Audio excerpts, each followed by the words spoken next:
Hey, what's up, fantasy managers? This is your lucky bastard, Jason, with another episode of Player Pause for the Thursday night game, Week 7, the Jacksonville Jaguars. If you want to know who to start or sit from that team, stick around for 7 seconds.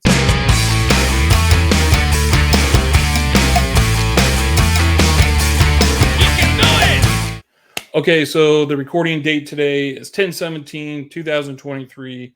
It is 10:30 p.m. It's a few days before the Thursday night game, so things might change, but I'm still going to go over the Jacksonville Jaguars, and let's get right into it with the over and under. The over and under is 39.5, which is pretty low for a game. The Jacksonville Jaguars are 10th in points scored at 23.7 points per game and 13th in total offense at 337 yards a game. And the New Orleans Saints are 6th in defensive scoring, allowing 16 points per game, and 5th in total defense, allowing just 278 yards a game. That's pretty good defense. So heading into Week 7, Pro Football Network has the Jaguars O-line ranked 28th overall with a weak interior. That's what they said. They have a weak interior line. And they give up 2.7 sacks a game, which is 19th overall, and 20th in yards per play at 4.9. So the offense and their offensive line isn't the greatest. The Chiefs are 23rd in sacks at 2.2 per game and 4th in yards per play, allowing just 4.6 yards a play. And with the injuries, Zay Jones, wide receiver, he did not participate in practice today. Trevor Lawrence, quarterback, he was limited in practice today. Remember, today is 10/17. It's a few days before Thursday, but they're really trying to push him towards playing Thursday. Tackle Walker Little, he didn't participate in practice today. And Brandon Sheriff, he also didn't participate in practice today. So that's 2 offensive linemen that was a no-go in practice. Okay, so now let's just jump into the fun stuff, the player pause for Jacksonville Jaguars. And we're going to start with Trevor Lawrence. His history on Thursday Night Football, he's 1-1. And out of those 2 games, he's averaging 216 yards with no touchdowns and no interceptions. But he does have a rushing touchdown that he got last year against the Jets. And in that game last year on Thursday night, his favorite target was Evan Engram with 8 targets on the game. So now Lawrence is quarterback 15, going against a defense that is 6th in quarterback scoring. The Saints give up 13.5 points to quarterbacks.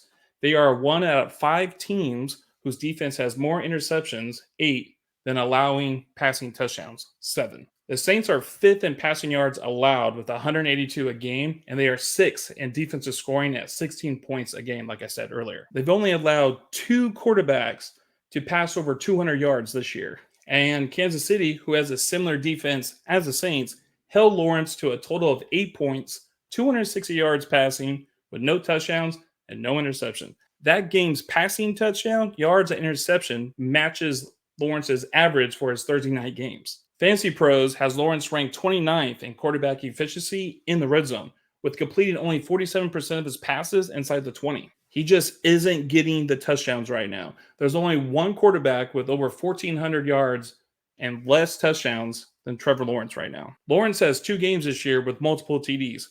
Both were against the Colts, who are 8th in quarterback scoring. Now he's facing a tough defense against the quarterbacks.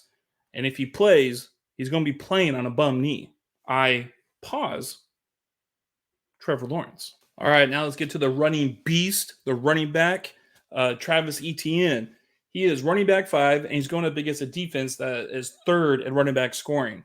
The Saints allow 13 points to running backs and has not given up a touchdown to a running back on the ground or through the air. Only Derrick Henry has the highest rushing total with 63 against the Saints, and that was in Week 1. Devin Singletary has the highest yards per carry with 4.8 on 12 carries, and that's a stat from last week, Week 6. Travis Etienne is pretty hot right now. He's on fire with 2 touchdowns in back-to-back games. And he's been a beast, taking a lot of carries. His rushing attempts in the last 4 games are 18, 26, 20, and 19. He has a bad offensive line, but he's still rushing the ball a lot. He leads the league with 16 broken tackles. That's 4 more than David Montgomery. And he's averaging 4 receptions a game, which I think a lot of his points will come from Thursday night. Jaguars are 6th in the league in rushing attempts, and he leads his team in rushing attempts inside the 10, which 2 of his touchdowns has come from. The Fantasy Pros rank Etienne 6th in red zone efficiency, so he gets around average opportunities to score within the 20-yard line. There's nothing special about his next-gen stat, but his most important statistic is his volume. He touches the ball about 20 times a game. Turn up that volume. Crank it up. I can see Doug Peterson leaning on the running game with Trevor Lawrence not 100% healthy. He's been a solid running back this year. He's a dynamic and versatile playmaker, and he's also an extremely dangerous receiver, either on the swing passes or downfield routes. I believe Etienne will be the first running back to score against the Saints. I play Travis Etienne. And now I want to discuss the trio of wide receivers that have been kind of a disappointment this year. Let's start off with Calvin Ridley. He's wide receiver 24, and he's going up against a defense that is 11th in wide receiver scoring. Saints give up only 33 points to wide receivers and have only allowed 5 touchdowns from wide receivers this year. Ridley has finished in the top 24 twice in 6 games. Ridley averages 80% of snap share and 7 targets and 4.3 catches a game. He only has 2 touchdowns this year. He has been a disappointment this year. Expectations were pretty high when you're drafting this guy in the 3rd or 4th round. There's nothing special with his separation average at 2.4, and his catch rate is awful at 59%. His expected yards after catch is minus 0.2. Christian Kirk has more receptions and targets than Calvin Ridley. Ridley would likely line up across from Marshawn Lattimore, who has 1 interception, 6 passes broken up, and allow less than 54 completion percentage when targeted. And from discussed earlier, Ridley's catch rate is 59%. And Lattimore hasn't given up a touchdown this year, and Ridley has 2 targets inside the 10-yard line. Ridley will have a physical matchup against Lattimore and the Saints. I pause Calvin Ridley. Now I want to go to my gamble of the week, Christian Kirk, who is wide receiver 21, and that's a better rank than Calvin Ridley. Kirk has 1 game over 15 points and only 1 game under 10 points, which was week 1. Kirk obviously has the better chemistry with Lawrence, as Kirk leads the wideouts with 33 receptions. And unlike Ridley, Kirk can get separation, averaging 3.4 yards of separation. Kirk averaged 77% snaps played this season and a catch rate of 67%. His yards after catch expectation is minus 0.6, which is not great, and 1 red zone target inside the 10-yard line, which is not great either. With all that being said, he's still playing better than Ridley, where most people thought Ridley was going to be the number 1 receiver entering this year, but it looks like that position, that role is staying with Christian Kirk. Kirk is projected 10 points in ESPN. We're looking at flex numbers here. I do believe he will reach 10 points with receptions and yards, but I don't think he's going to get a touchdown. I would play Christian Kirk if you have no other options because of bye weeks. And the third wide receiver to talk about is an injured-prone Zay Jones. He hasn't practiced this week and is reported that he's trending towards missing another game. I mean, this guy's like off and on, off and on. He plays a game, gets hurt. He plays a game, gets hurt. He just leaves it all on the field. He gives it 110%, 110%. But if by some miracle he plays, I think he could be a good play. In the 3 games he's played this year, he scored a touchdown in 2 of them. And he leads the team in red zone targets and targets inside the 10 in just 3 games. There's something about Jones that Lawrence likes when they're near the end zone. When they get inside the 20, Lawrence just looks for Jones and nothing else matters. But still, stay away from Jones in this matchup. And then last but not least, our big brother, Evan Engram.